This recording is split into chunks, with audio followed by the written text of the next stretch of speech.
el hombre que solo engañó al FBI.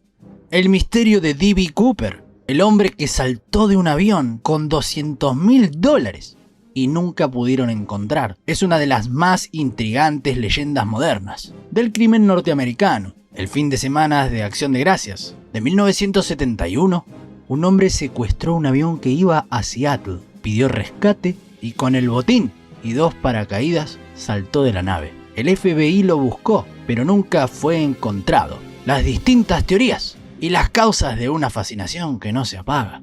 De hecho, fue el único caso de secuestro de un avión no resuelto, en el que el protagonista no fue encontrado. D.B. Cooper se desvaneció, con 2 paracaídas y $200.000. ¿Fue el robo perfecto? ¿O un acto insensato sin posibilidad de éxito?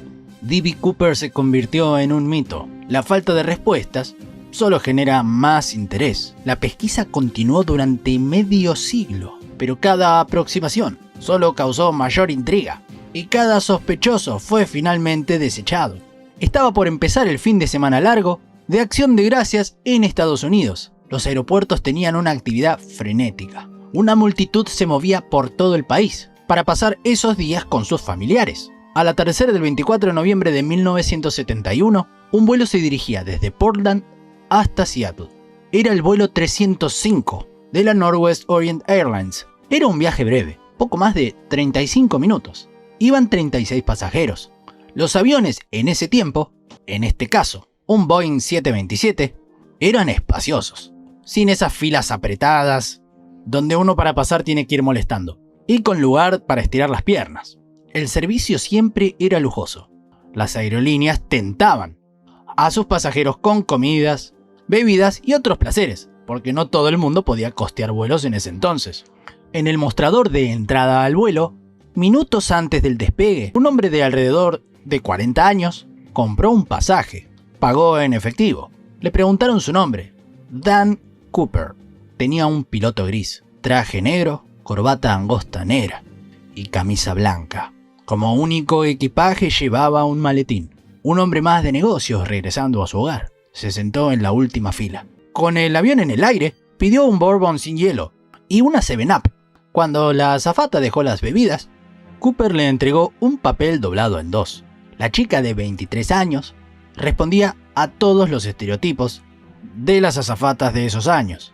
Una belleza impactante, juventud, simpatía algo sobreactuada, el trajecito uniforme, bien entallado el cuerpo, ojos vivaces. Su nombre era Florence Schaffner y estaba acostumbrada a ser cortejada con frecuencia y pensó que Cooper estaba intentando seducirla. Así que guardó el papel en su bolsillo y lo desacreditó. Intentó seguir con el servicio sin que la sonrisa ya tatuada se pudiera interpretar ni como un rechazo, ni mucho menos como aceptación a la propuesta. Pero el hombre le pidió con energía, aunque sin levantar la voz, que leyera el papel. En letras de imprenta mayúscula, con caligrafía clara y prolija, la nota decía: «Tengo una bomba en mi maletín. Quiero que te sientes a mi lado». Sin entender bien qué sucedía, la aeromoza cumplió con el pedido y tomó asiento al lado del hombre, quien abrió el maletín para mostrar una masa de cables y palos rojos. Si estás viendo esta parte del video, por favor comenta FBI. Entonces le solicitó a la mujer que escribiera todo lo que acababa de suceder y que entregara una nueva nota al piloto. Unos minutos más tarde, Schaffner se dirigió a la cabina con el papel, en el que Cooper exigía 4 paracaídas y $200.000 en billetes de 20. Alrededor de 1.3 millones de dólares del valor actual. También que al avión se le recargara combustible al llegar a Seattle. No era un secuestro como estamos acostumbrados a ver en las películas. No había varios delincuentes, ni armas apuntando a nadie, ni siquiera gritos, ni maltrato. Tampoco eran los típicos con motivaciones políticas, en los que los secuestradores exigían rehenes a cambio y que desviaran el rumbo a Cuba o a alguna nación africana, liderada por algún pintoresco pero sangriento dictador. El resto de los pasajeros no se enteró de lo que estaba pasando. El comandante comunicó la situación a tierra y voló en círculos durante 2 horas, mientras la policía conseguía los paracaídas y el dinero. El piloto informa a los pasajeros que demorarían en aterrizar debido a problemas en el aeropuerto y el alto tráfico tradicional de la fecha. La azafata regresó junto a Cooper, le llevaba otro bourbon y otra gaseosa. Y él insistió en pagar las bebidas. Le dio $20 y le dijo que se quedara con el cambio, que eran $18 aproximadamente. Cooper ya se había puesto sus anteojos negros. Apenas aterrizaron, hicieron llegar a bordo una mochila, con el dinero y los paracaídas. Cooper permitió que bajaran todos los pasajeros. Solo quedaron él y la tripulación. Pero la carga de combustible se demoraba. El secuestrador por primera vez levantó la voz y gritó que estaban tardando demasiado, y las tareas en pista se aceleraron. Antes de despegar, le brindó al comandante instrucciones muy precisas. Quería que volara a no más de 10.000 pies, que fuera lo más despacio posible y que el destino final debería ser México Distrito Federal en ese momento. Le informaron que el Boeing no tenía esa autonomía y que debía hacer escala. Acordaron que sería en Reno. También exigió que la puerta trasera permaneciera abierta y la escalerilla baja. Le dijeron que eso era imposible, que era demasiado riesgoso intentar despegar de esa manera. Cooper aceptó la respuesta con docilidad. Los diálogos eran calmos. Cooper quería llevar tranquilidad a la tripulación, mostrarles que nada iba a pasar. Los 6 tripulantes estaban en la cabina. Él se quedó solo en el resto del avión. En un momento, pasada ya más de una hora de navegación, la cabina se despresurizó. El comandante y su gente se dieron cuenta que Cooper había abierto la puerta trasera del avión y que había bajado la escalera. Desde allí, Cooper, con el bolso con los dólares atados a su cintura, se lanzó hacia el corazón oscuro de la noche. Nunca más se supo nada de él. Ni siquiera se supo quién era él. Cuando el avión aterrizó en Reno, los tripulantes comprobaron lo que ya sospechaban. A bordo no había nadie más que ellos. Del secuestrador solo quedaba una corbata en la última fila de asientos. Un equipo antiexplosivos inspeccionó el lugar sin encontrar nada. El FBI desplegó sus fuerzas a lo largo del improbable camino que había hecho el avión. Lo buscaron con fuerzas terrestres, helicópteros y hasta con un pequeño submarino que patrulló las aguas de la zona. La búsqueda, que se prolongó durante varios días, se mostró inútil. No había rastros ni del hombre, ni de los 2 paracaídas que usó, ni del dinero, que representaban un bulto de casi 10 kilos. También separaron a pasajeros, a la azafata y a otros miembros de la tripulación, para que hicieran un identikit. Los resultados fueron bastante similares. Hubo detenciones inmediatas. Uno de los detenidos se llamaba Dan Cooper, como el nombre que el secuestrador había dado al comprar el ticket, aunque a esta altura ya presumiblemente era falso. La información se filtró a los medios, pero con un pequeño error. Alguien publicó que el detenido era D.B. Cooper. Durante un par de días, el error se diseminó y quedó instalado como el nombre del pirata aéreo que nunca fue encontrado. Se debe reconocer la superioridad sonora de D.B. Cooper al ordinario Dan Cooper. Queda mucho mejor. La búsqueda de D.B. Cooper se convirtió en una obsesión norteamericana, no solo de las fuerzas de la ley. Se desplegaron hipótesis y cientos de sospechosos. Las fuerzas federales hicieron un perfil psicológico y elaboraron un listado de casi 1000 sospechosos, pero la mayoría de ellos también fue descartada.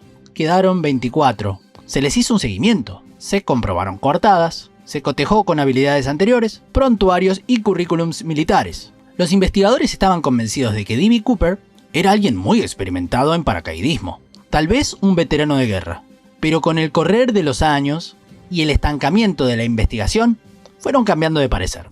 Hubo una ola de emuladores. Durante 1972 en los Estados Unidos, hubo otros 15 hechos que copiaron su modus operandi, pero ninguno de los delincuentes logró salir impune. Muchos lograron saltar del avión y llegar a tierra indemnes, pero fueron apresados a las pocas horas. A algunos se le cayó la bolsa con dinero al vacío antes de saltar. Hubo uno, un precursor de Cooper, el primero que intentó esta modalidad, 15 días antes que nuestro pasajero, que fue detenido por los otros pasajeros en el momento que se estaba poniendo el paracaídas. Para esa operación dejó el arma a un costado y la tomó uno de sus compañeros de vuelo y lo apuntó. Así terminó esa aventura. D.B. Cooper y su secuestro nunca resuelto provocó varios cambios a la industria de la aeronavegación comercial, en especial a su seguridad. A partir de este caso, cambió radicalmente la manera que se controla el equipaje y a los pasajeros antes de abordar los vuelos. Se inspecciona el contenido y se instalaron detectores de metal en todos los aeropuertos. Tardó un tiempo en implementarse, por eso los secuestros de 1972, porque se planteó un debate sobre si con esos controles se afectaban libertades individuales. También se prohibió la venta en efectivo de pasajes en los aeropuertos, para que el comprador a través de tarjetas debiera acreditar identidad y dejar algún rastro. Por último, el delincuente misterioso dio nombre a un dispositivo que se implementó en todos los aviones, la Cooper Vane, una llave externa instalada en el fuselaje que permitía abrir la puerta trasera solo desde afuera. Tomá. A pesar de que el producto del robo solo llegó a sus arcas y no lo repartió con nadie, D.B. Cooper fue considerado una especie de Robin Hood moderno. El caso atrajo, y lo sigue haciendo, a varias generaciones. Hace un tiempo se estrenó en Netflix D.B. Cooper, ¿dónde estás? Una serie documental de 4 capítulos que cuenta cómo un investigador privado se obsesionó con el tema y está seguro de haber descubierto quién es D.B. Cooper. Esta investigación terminó convertida en un programa que emitió History Channel en Estados Unidos. El principal sospechoso para Tom Colbert, el obsesionado pesquisa, era Robert Rockstraw, un excombatiente de Vietnam, que durante los 70 fue juzgado por ser el presunto asesino de su padrastro. Tras la emisión del último capítulo de este programa, 45 años después del suceso, el FBI cerró oficialmente la investigación sin resultados, dejando abierta la posibilidad de retomarla si apareciera evidencia nueva. Colbert exigió, a través de una presentación judicial, que pusieran a disposición del público los archivos que habían acumulado en esas décadas. El juez le dio la razón y el FBI subió a internet decenas de miles de documentos, fotos y pericias. Impensadamente eso desató una nueva fiebre. Centenares de internautas se convirtieron en detectives de escritorio y mus en mano. Analizaron cada uno de los materiales que encontraron. Lo que sucedió no puede sorprender a nadie. No hubo resultados concretos, pero sí un crecimiento exponencial en el número de sospechosos y de las teorías conspirativas. En estos más de 50 años, muchas veces se creyó estar tras la pista cierta de D.B. Cooper. Se dijo que era un expiloto de guerra, un marín, una persona trans con pasado en la armada, un estafador famoso, un ingeniero aeronáutico, un ex empleado de Boeing, la marca de avión, y decenas de personas más. Están también los que sostienen que nunca fue encontrado porque la CIA lo permitió. Según esta versión, D.B. Cooper hacía misiones secretas para la agencia estatal, que lo protegió ante la búsqueda del FBI. La única pista cierta que se halló fue un fajo de $6.000 en muy mal estado, enterrados en una playa que encontró un niño en 1980. Se supo que los billetes deshechos pertenecían a la suma pagada a D.B. Cooper, porque la numeración coincidía. Se rastreó de manera exhaustiva la playa y los alrededores, pero nada más se encontró. La fascinación que produce D.B. Cooper está relacionada con la ilusión del crimen perfecto, la del delincuente que vence al sistema, que burla a la policía, que logra la impunidad y desaparece para disfrutar de lo robado. Los que lo admiran suelen remarcar que no hubo víctimas y que ni siquiera existieron heridos. Sin embargo, habría que tener en cuenta algunas cuestiones algo básicas. Por más ingenioso y audaz que haya sido el golpe, no deja de ser un delito. Por otra parte, la azafata tuvo problemas psiquiátricos durante muchos años, derivadas por el temor del secuestro aéreo. Y, no es menor, no se debe olvidar que para los investigadores, lo más probable es que Cooper no sobrevivió a su salto al vacío. Por eso, durante el transcurso de los años, cambiaron de opinión y se convencieron de que no tenía un conocimiento profundo sobre paracaidismo, porque saltó en medio de la oscuridad y en una tormenta, con un terrible viento en contra, con paracaídas bastante precarios, a los que no podía controlar, sin el equipo adecuado y hacia un terreno hostil, como lo es un bosque congelado. Muchos creen que ni siquiera llegó a abrir el paracaídas. Y en caso de haber sucedido eso, es difícil que en esas condiciones hubiera podido sobrevivir a la noche helada de noviembre, en el bosque sin ayuda externa. Esto se deduce porque no podía determinar en qué lugar iba a caer. Sin embargo, la creencia popular es que D.B. Cooper logró sobrevivir. Además del documental de Netflix y el programa de History Channel, la historia inspiró a varios documentales más. Hubo al menos 3 películas que intentan desentrañar el caso y fue la fuente para innumerables escenas de acción de James Bond, hasta Loki, al que los guionistas le atribuyen haber sido D.B. Cooper. Los posibles sospechosos ya no viven, tendrían alrededor de 95 años, pero el caso de D.B. Cooper siempre genera teorías, dudas, admiración, repudio y entusiasmo cada vez que alguien aluda a él. Es el poder irresistible que tienen las buenas historias. Si te gustó el video, por favor dale like y déjame un comentario, me ayudaría muchísimo. Gracias.